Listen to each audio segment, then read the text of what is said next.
When I got to film school, that was a perfect place for me to be exposed to a lot of different kinds of film. You've got to remember, in those days, there was no VHS, there was no DVD, and if you wanted to see a particular movie, it either had to come to some art house, you had to see it at 2 o'clock in the morning on television, or you could see it at film school. It was really through a lot of friends at USC, especially John Milius, who was a huge Kurosawa fan. He said, they're showing Seven Samurai, you've got to go see this, you've got to go see this. So I went in and saw Seven Samurai and was just completely blown away by it. It really had a huge influence on my life in terms of seeing something that brilliant and something that emotional and at the same time so exotic. I can remember in the 50s there was the beginning of an art house movement in the suburbs of New York, where I was raised on Long Island, and that's where I first saw many of the films, national cinema films coming from around the world, and it seemed at that time that there were three giants, Fellini, Kurosawa, and Bergman. And of course, with Kurosawa, the first films I remember seeing were the samurai pictures. But then in rapid order, there were so many other fabulous films. And it seemed to me that Kurosawa was a man who had made, many masterpieces as opposed to, one or two. I was very much enamored with visual cinema, which is what I'd been exposed to in San Francisco with the underground movement. So that was also what was being taught at USC at the time, and we studied a lot of very visual films. Kurosawa is a very, very visual director. That really struck me at the time. The kind of violence was depicted in almost a poetic, surprising way that seemed to stem from those moments which startled you with violence, and yet it went beyond just being gruesome, but being stunning and dramatic and embody the moment that was supposed to be expressed. And that became a style really, I would say, originating from Kurosawa through certainly Peckinpah, but Bonnie and Clyde, my own film, The Godfather. I think you could trace a line backwards from The Godfather to Bonnie and Clyde to Kurosawa. The great thing about Japanese cinema, it has a tendency to be a little more formal than other Western cinema, which means that the framing and everything gets to be a little bit more precise. And I happen to love Japanese art, so I like the purity and the cleanliness of the frame. I love that about Japanese cinema. It's a cultural artifact that comes out of the art form, the way they see things and the way they draw things. But Kurosawa was very good with that. Plus, he had the kind of Western influences. In talking to him, he was extremely influenced by John Ford. And that, having met John Ford and then met Kurosawa, John Ford was very enamored with Kurosawa. So it's a great kind of thing to see the same kind of influences going on in that generation that are going on in my generation at that time, and now I see in the younger generation. I first met Akira Kurosawa in Tokyo at a time in his own career after a period of depression or inactivity that began with the incidents concerning Tora Tora Tora. He had been the director of the Japanese language sequences, and due to difficulties or disagreements, he left that film, was replaced, and ultimately, I understand, was in a period of sadness and depression, was unable to put together a personal film and was short on money. This time coincided with my own kind of emergence with films like The Godfather, and at a time when I was successful, and then my colleague George Lucas was very successful in the international cinema.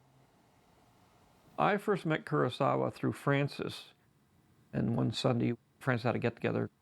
The instant we met, we could carry on a complete conversation about making movies, because it's a funny thing, which is when you get two directors together, no matter where they're from, no matter what language they speak, they relate to each other completely. We know about shooting schedules, we know about lenses, we know about the problems of shooting, we know I'm going to shoot this on the beach, and oh my God, to get the horses onto the beach and the thing. You have a complete arena in which to talk and share stories, and we began to discuss what he was doing in film. He hadn't made a film in 5 years, and that was a tragedy to all of us that loved Kurosawa. I felt of him, well, that he was a great resource, that the more films he made, the more we got to learn about how to make films. And no matter what he did, whether they were successful, not successful, good or bad, we could always learn something from him. The notion was put forth that I believe if George Lucas, after his great success in Star Wars, and myself would present his film, that we could go to a film company, and with that package of George Lucas and Francis Coppola presenting a new film of Akira Kurosawa, that might swing getting the finance. And of course we were anxious to help. This had happened to me before, really, in the early days of Zoetrope, when we tried to gain financing for Orson Welles, who was in a similar situation 10 years before, of wanting to make a film and not being trusted by the studios. And in that case, we tried to support Orson Welles to make a new film. And of course, we didn't have any prestige really at that time. But 10 or 15 years later, 12 years later, we did. And the same notion came up in regard to Mr. Kurosawa. And we said, yes, of course, we would like to. And the film was Kagemusha. And no doubt, now that as I think, Fox was the company that had done Star Wars. And so it probably was George who was the instrumental one in just saying, hey, do the Kurosawa film, because at that point Star Wars had saved and had greatly embellished Fox's prestige. And I think anything George would have said to them, they would have done. When 20th Century Fox came into the production, he had already prepared it. He was all ready to go. And Toho was short $1.5 million or something like that. They weren't going to go unless they could come up with this money. They couldn't sell the foreign rights because nobody bought Japanese films. And so it was really a way of just saying, look, let's get this film made, give Toho the money they need to finish it. And 20th Century Fox obviously did it. They didn't expect to make any money out of it. They did it as a favor to me. And basically when it happened between Alan Ladd Jr. and myself. I simply said, I need a favor. Sort of the Godfather. Do this for me. I need it. And he said, okay, I'll do it. During the period of what we call development hell, which is where you sit there and wait for your movie to get a go-ahead, but it never does, I think to keep himself sane, he basically storyboarded the whole movie and did paintings and to keep himself calm in all the indecisions that were going on. He was very kind and very gracious with us, very generous with us. He gave each of us some of the beautiful watercolor pictures that he had made, which we both treasure to this moment. Because all of the uniforms and the banners and the attire was all there in these paintings, and I have quite a few of them, maybe a dozen in total, and they were figures in armor or other characters. Clearly he was extremely adept at this. I mean, his painting just seemed so sure how he could indicate a little cauldron of coals and a fire with a couple of simple lines. So he was a master in that form.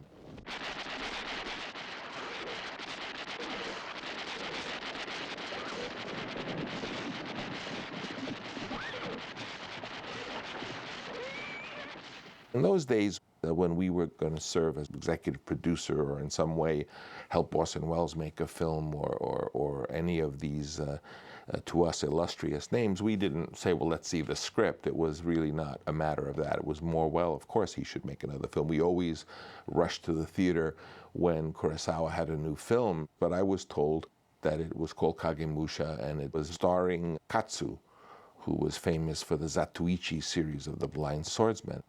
The casting is always a big issue when making movies. It's really a very important part of the directing process. We weren't really asked our opinion on whether or not Katsu or Nakadai was going to play the part. Certainly Katsu at that time was a big name. People were really looking forward, anticipating a collaboration with Katsu and Mr. Kurosawa. And of course I was then told that there was a big falling out and that Katsu, who was perfect casting for that part, was not going to play the part because the maestro had gotten angry at him.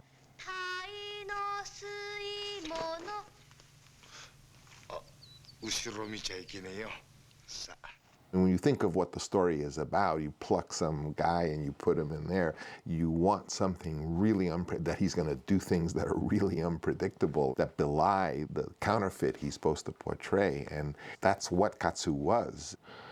One of the elements of Katsu's personality was humor, a kind of Rabelaisian gusto. I mean, I think he was a figure of a great, I mean, you know the story of why he got fired, don't you? And he went to the rehearsal with a video camera, and when Kurosawa asked him, "What are you doing?" He says, "I'm making my film on my acting classes, and I'm going to shoot how you direct me." And Kurosawa says, "You can't do that." And he said, "Well, yes, I can." And it was just the madness of doing something so outrageous that Katsu would have made him really good in that role. Nakadai was a very classical actor, and he did what Kurosawa wanted, which was to be totally under Kurosawa's control, whereas Katsu would never have been under Kurosawa's control, and that's what the role, I think, needed. So my view is colored, and maybe unfairly. You know, I like the movie quite a bit, and it's hard to say what would have happened if a different actor had played that role and what he would have brought to it in terms of what it actually turned out. 信玄春信ではない。その影帽子、影武者じゃ。お戯れを。There's always a revelation that happens when you watch another director shoot. I really did want to spend a fair amount of time with him to learn as much as I could, because that was my golden opportunity.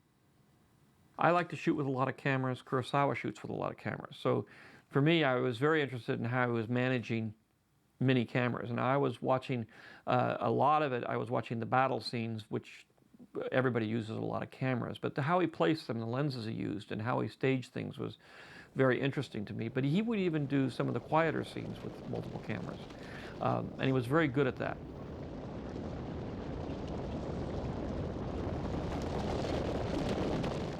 He also, I discovered, you know, would shoot during the day, and then when he finished shooting, he would go and cut the film, which I couldn't even fathom doing. I mean, I'm so tired at the end of the day, I couldn't think about cutting.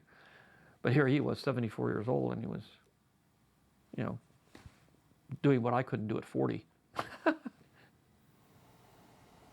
We were out in some area of, I think it was Hokkaido, in the north, and there were a large number of horsemen, and they were to go from left to right, and they did it several times. And the big moment that day was that Nakadai fell off the horse, and everyone was concerned whether he was hurt. And I think they stopped shooting until they could figure out if he had broken any bones or not. And then they continued to shoot some other things with the horsemen.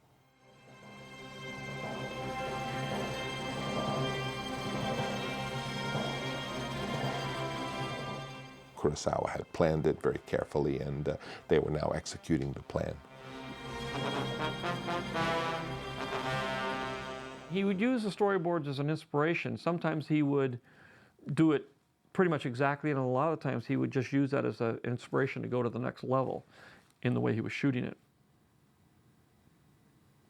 The big difference that came out of Kagemusha on, that he had explored a little bit earlier, was the use of color, which he had. Most of his films, early films, were black and white. So it was, you know, a much more austere and simplistic way of looking at the image.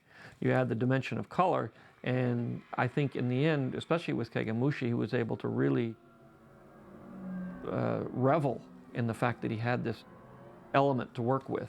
And I think the color is beautiful in Kagemusha. I mean, there's shots of messengers running through stairs and things that are just poetry in terms of a visual way of looking at things. There's things of in rooms with the snow out the window, and it's just so pristine and beautiful.